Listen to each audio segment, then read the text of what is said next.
So what ended up happening was this ransomware group, Conti, they were infiltrated supposedly by a Ukrainian hacker. We don't know who it was or what happened. And they basically dumped all of their internal chat logs for the last, like, I think it was like 18 months. So something like 65,000 messages in Russian. And they published it out there. So a bunch of security researchers, other folks who wanted to know the inner workings of ransomware groups started deep diving and figuring out how do these groups operate. And it was interesting because you would see internal chat messages, how the groups were structured, and some of the politics or the challenges inside the group itself, and the level of distrust, I would say, within the group and how they are structured.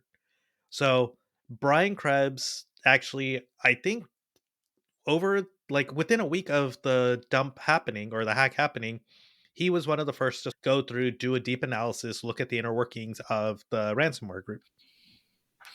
And there was a part of this article, the first article, helped to authenticate the logs because he mentioned that there were gaps in the logs and that those gaps corresponded with attacks against Conti by groups like the U.S. National Security Agency, the NSA. By the way, I'm old enough to remember when we never said the name of that agency. Do you remember that?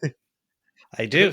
That was the agency that we didn't acknowledge existed. Not anymore. Yeah, not Lots has anymore. changed. Yeah. So they got hacked by the NSA, where they actually shut down the TrickNet botnet, which is something that they use to Yep. make things, which is interesting. They both told parts of the botnet to shut down, and they also infected their database, if you want to call it that, with millions of bogus records, which was pretty cool.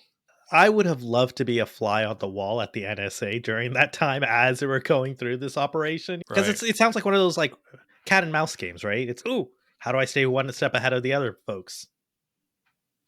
Yeah, exactly. What I read was that Conti, while they're claiming to be apolitical and not necessarily in support of any one group, they are in support of them making money and them continuing Hmm. to do business. And so they see any attacks on Russia, cyber attacks specifically, any cyber attacks on Russia as an attack on themselves.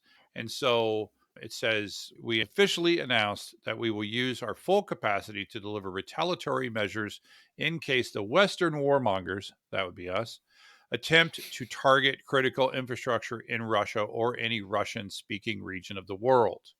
We do not ally with any government and we condemn the ongoing war. Interesting. Weirdest part of the whole message, given that they're in Russia. Yep. However, since the West is known to wage its war primarily by targeting civilians, we will use our resources in order to strike back if the well being and safety of peaceful citizens will be at stake. Blah, blah, blah, blah. But what we're seeing there is our most likely next step will be a cyber war against Russia. We've already done the sanctions. I'm not sure what more is left, given that we've shut them off, all the banks. Now we're shutting down the oil sale. We're helping to arm the other people. And I That think that some of these ransomware groups are worried that the fact that they've been left alone is at risk. Their ability to operate independently without having a government constantly knocking at their door, it's under risk right now with everything that's going on. And so I think they're trying to do whatever they can to make sure they can still operate no matter what's going on. Yeah, exactly. Because again, in the end, that's the only thing that matters to them. It's so funny to hear them use like language like they're trying to protect the Russian people. It's like Mm. you're criminals, man. You're criminals that Yeah. extort millions of dollars from large companies using incredibly nefarious means. You are slime of the earth. Could restore